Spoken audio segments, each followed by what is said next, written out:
Do insecurities fade as you get older? No.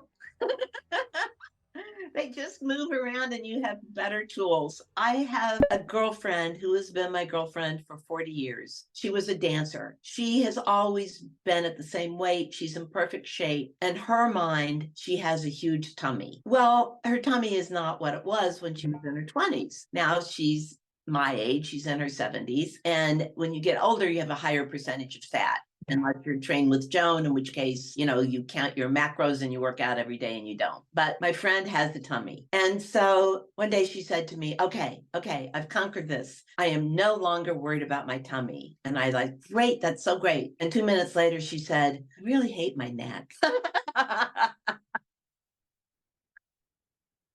It's like, okay.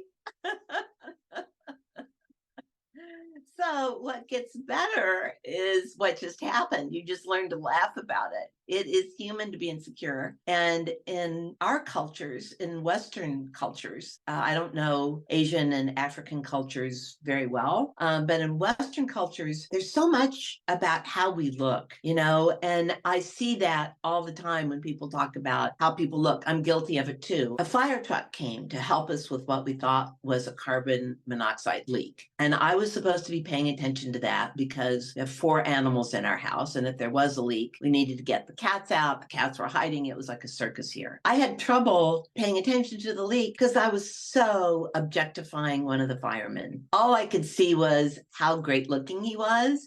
I couldn't see that he was here to help me. I couldn't experience gratitude for what he was doing. I was all about, oh my God. Oh, whoa, he is so good looking. So when we live in a world like that, where we're all prone to creating the gaze, experiencing the gaze, being hurt by the gaze when we get old, if we're older women especially, but older guys too, the gaze stops and then we freak out about that, well, nobody's looking at me. I must be really, not worth looking at. So our world is kind of a insecurity making machine. And that insecurity that comes from the outside never stops. I've had bosses that were insecurity making machines. I know someone right now whose boss is just like, like an insecurity making machine. So there are all these outside pressures on us that make us react with insecurity. And what we can do is take control of our reaction.